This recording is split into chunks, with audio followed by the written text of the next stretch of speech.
Yeremia pasal 16. Hukuman Allah atas bangsa itu. Firman Tuhan datang kepadaku, bunyinya, janganlah mengambil istri, dan janganlah mempunyai anak-anak lelaki dan anak-anak perempuan di tempat ini.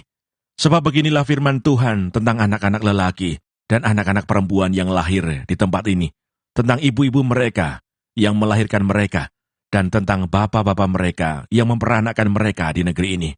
Mereka akan mati karena penyakit-penyakit yang membawa maut. Mereka tidak akan diratapi dan tidak akan dikuburkan. Mereka akan menjadi pupuk di ladang. Mereka akan habis oleh pedang dan kelaparan. Mayat mereka akan menjadi makanan burung-burung di udara dan binatang-binatang di bumi. Sungguh, beginilah firman Tuhan. Janganlah masuk ke rumah perkabungan, dan janganlah pergi meratap, dan janganlah turut berduka cita dengan mereka. Sebab aku telah menarik damai sejahtera pemberianku daripada bangsa ini. Demikianlah firman Tuhan, juga kasih setia dan belas kasihanku. Besar kecil akan mati di negeri ini. Mereka tidak akan dikuburkan, dan tidak ada orang yang akan meratapi mereka. Tidak ada orang yang akan menoreh-noreh diri, dan yang akan menggundul kepala karena mereka. Tidak ada orang yang akan memecah-mecahkan roti bagi orang yang berkabung, untuk menghiburkan dia karena kematian itu. Bahkan tidak ada orang yang akan memberi dia minum dari piala penghiburan oleh karena kematian ayah atau ibunya. Janganlah engkau masuk ke rumah orang, mengadakan perjamuan untuk duduk makan minum dengan mereka. Sebab beginilah firman Tuhan semesta alam Allah Israel. Sesungguhnya di tempat ini, di depan matamu dan pada zamanmu, akan kuhentikan suara kegirangan dan suara sukacita, suara pengantin laki-laki dan suara pengantin perempuan. Apabila engkau memberitahukan kepada bangsa ini segala perkataan itu, dan mereka berkata kepadamu, mengapakah Tuhan mengancamkan segala malapetaka yang besar ini terhadap kami? Apakah kesalahan kami, dan apakah dosa yang telah kami lakukan terhadap Tuhan Allah kami? Maka engkau akan berkata kepada mereka, oleh karena nenek moyangmu telah meninggalkan aku, demikianlah firman Tuhan, dan oleh karena mereka telah mengikuti Allah lain dengan beribadah dan sujud menyembah kepadanya, tetapi mereka meninggalkan aku dan tidak berpegang pada Tauratku. Dan kamu sendiri berlaku lebih jahat daripada nenek moyangmu. Lihat, kamu masing-masing mengikuti kedekilan hatinya yang jahat daripada mendengarkan kepadaku. Maka aku akan melemparkan kamu dari negeri ini ke negeri yang tidak dikenal oleh kamu ataupun oleh nenek moyangmu. Di sana kamu akan beribadah kepada Allah lain siang malam, sebab aku tidak akan menaruh kasihan lagi kepadamu. Sebab itu demikianlah firman Tuhan. Sesungguhnya, waktunya akan datang, bahwa tidak dikatakan orang lagi, demi Tuhan yang hidup yang menuntun orang Israel keluar dari tanah Mesir, melainkan demi Tuhan yang hidup yang menuntun orang Israel keluar dari tanah utara, dan dari segala negeri kemana ia telah mencerai beraikan mereka. Sebab aku akan membawa mereka pulang ke tanah yang telah kuberikan kepada nenek moyang mereka. Sesungguhnya, aku mau menyuruh banyak penangkap ikan, demikianlah firman Tuhan, yang akan menangkap mereka. Sesudah itu aku mau menyuruh banyak pemburu yang akan memburu mereka dari atas segala gunung, dan dari atas segala bukit, dan dari celah-celah bukit batu. Sebab aku mengamat-amati segala tingkah langkah mereka. Semuanya itu tidak tersembunyi dari pandanganku, dan kesalahan mereka pun tidak terlindung di depan mataku. Aku akan menganjar 2 kali lipat kesalahan dan dosa mereka. Oleh karena mereka telah menajiskan negeriku dengan bangkai dewa-dewa mereka yang menjijikkan, dan telah memenuhi tanah milikku dengan perbuatan mereka yang keji. Ya Tuhan kekuatanku dan bentengku, tempat pelarianku pada hari kesesakan. Kepadamu akan datang bangsa-bangsa dari ujung bumi serta berkata, sungguh, nenek moyang kami hanya memiliki dewa penipu, dewa kesia-siaan yang satu pun tiada berguna. Dapatkah manusia membuat Allah bagi dirinya sendiri, yang demikian bukan Allah?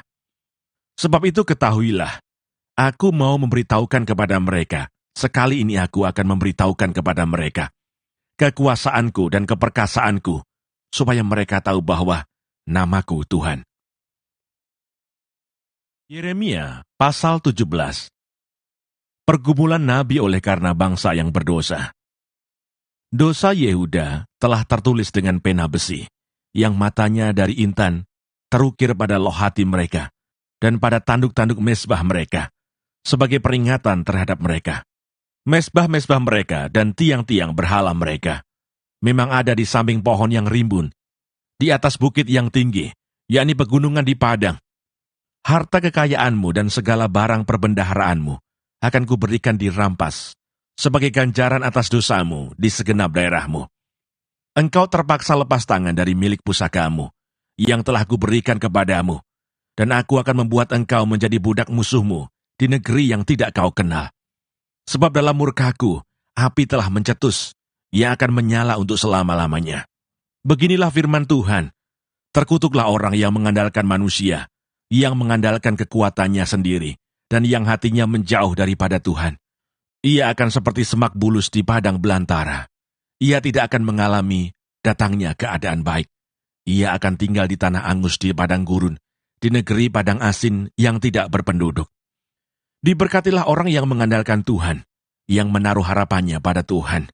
Ia akan seperti pohon yang ditanam di tepi air, yang merambatkan akar-akarnya ke tepi batang air, dan yang tidak mengalami datangnya panas terik, yang daunnya tetap hijau, yang tidak khawatir dalam tahun kering, dan yang tidak berhenti menghasilkan buah. Betapa liciknya hati, lebih licik daripada segala sesuatu. Hatinya sudah membatu, siapakah yang dapat mengetahuinya?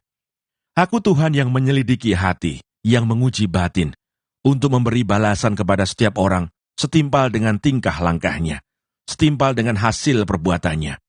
Seperti ayam hutan yang mengerami yang tidak ditelurkannya, demikianlah orang yang menggaruk kekayaan secara tidak halal. Pada pertengahan usianya ia akan kehilangan semuanya, dan pada kesudahan usianya ia terkenal sebagai seorang bebal. Tahta kemuliaan luhur dari sejak semula, tempat bait kudus kita.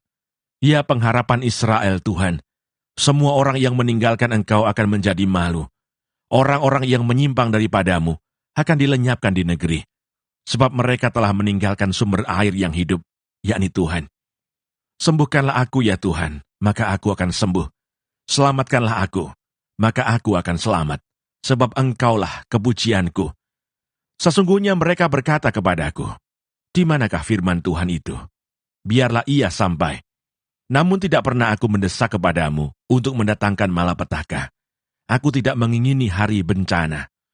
Engkaulah yang mengetahui apa yang keluar dari bibirku. Semuanya terpampang di hadapan matamu. Janganlah engkau menjadi kedahsyatan bagiku. Engkaulah perlindunganku pada hari malapetaka. Biarlah orang-orang yang mengejar aku menjadi malu, tetapi janganlah aku ini menjadi malu. Biarlah mereka terkejut, tetapi janganlah aku ini terkejut. Buatlah hari malapetaka menimpa mereka, dan hancurkanlah mereka dengan kehancuran berganda. Hari Sabat harus dikuduskan. Beginilah firman Tuhan kepadaku. Pergilah engkau dan berdirilah di pintu gerbang anak rakyat, yang dilalui keluar masuk oleh raja-raja Yehuda, dan di segala pintu gerbang Yerusalem. Katakanlah kepada mereka, dengarkanlah firman Tuhan, hai raja-raja Yehuda, hai segenap Yehuda, dan segenap penduduk Yerusalem yang masuk melalui pintu-pintu gerbang ini. Beginilah firman Tuhan, berawas-awaslah demi nyawamu. Janganlah mengangkut barang-barang pada hari Sabat, dan membawanya melalui pintu-pintu gerbang Yerusalem. Janganlah membawa barang-barang dari rumahmu keluar pada hari Sabat, dan janganlah lakukan sesuatu pekerjaan. Tetapi kuduskanlah hari Sabat, seperti yang telah kuperintahkan kepada nenek moyangmu.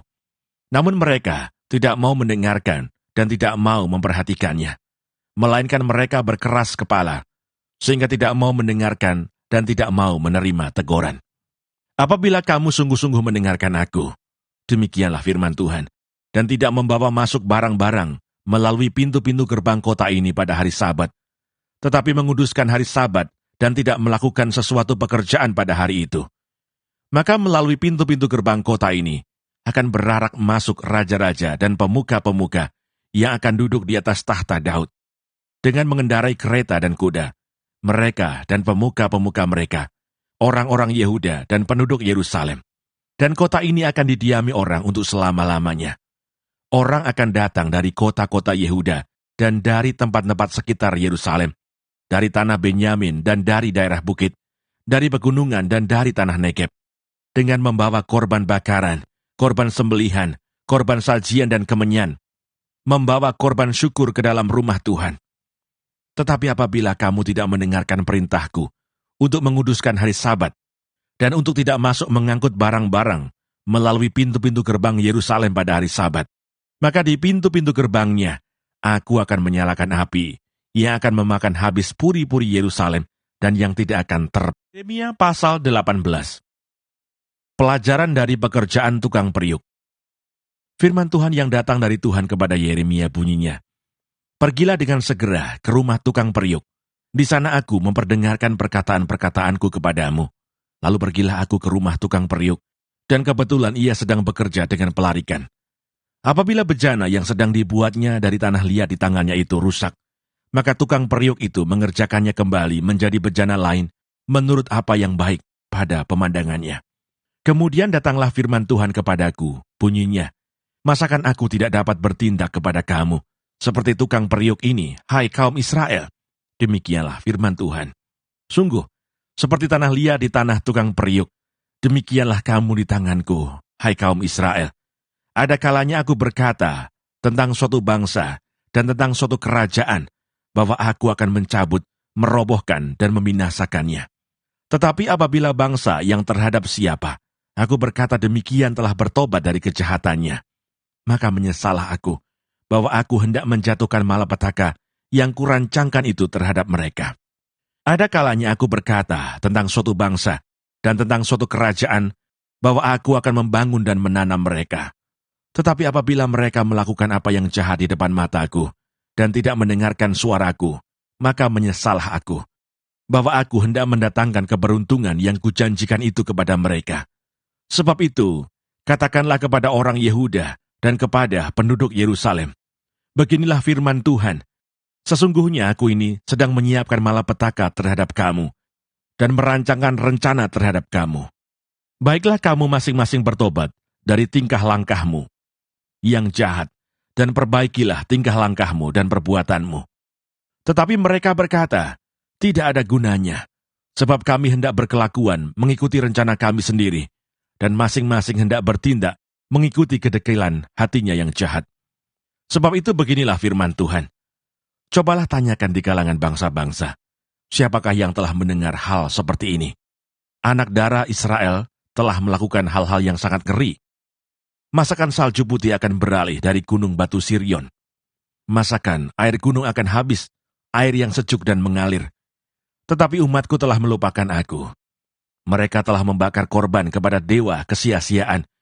Mereka telah tersandung jatuh di jalan-jalan mereka, yakni jalan-jalan dari dahulu kala, dan telah mengambil jalan simpangan, yakni jalan yang tidak diratakan.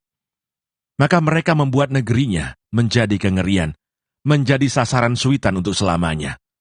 Setiap orang yang melewatinya akan merasa ngeri dan akan menggeleng-gelengkan kepalanya. Seperti angin timur, aku akan menyerakkan mereka di depan musuhnya. Belakangku akan kuperlihatkan kepada mereka, dan bukan mukaku pada hari bencana mereka. Doa Yeremia minta pembalasan terhadap musuhnya. Berkatalah mereka, marilah kita mengadakan persepakatan terhadap Yeremia. Sebab imam tidak akan kehabisan pengajaran, orang bijaksana tidak akan kehabisan nasihat, dan nabi tidak akan kehabisan firman. Marilah kita memukul dia dengan bahasanya sendiri, dan jangan memperhatikan setiap perkataannya. Perhatikanlah aku ya Tuhan, dan dengarkanlah suara pengaduanku. Akan dibalaskah kebaikan dengan kejahatan? Namun mereka telah menggali pelubang untuk aku. Ingatlah bahwa aku telah berdiri di hadapanmu, dan telah berbicara membela mereka, supaya amarahmu disurutkan dari mereka. Sebab itu serahkanlah anak-anak mereka kepada kelaparan, dan biarkanlah mereka dipancung pedang. Biarlah istri-istri mereka kehilangan anak dan suami. Biarlah laki-laki mereka mati oleh sampar, dan pemuda-pemuda mereka mati karena pedang di pertempuran. Biarlah kedengaran jeritan dari rumah-rumah mereka, apabila engkau dengan tiba-tiba mendatangkan gerombolan perampok kepada mereka. Sebab mereka telah menggali pelubang untuk menangkap aku, dan telah memasang jerat untuk kakiku. Tetapi engkau ya Tuhan, engkau mengetahui segala rancangan mereka untuk membunuh aku. Janganlah ampuni kesalahan mereka, dan janganlah hapuskan dosa mereka dari hadapanmu. Tetapi biarlah mereka tersandung di hadapan matamu. Bertindaklah pada hari murkamu terhadap mereka.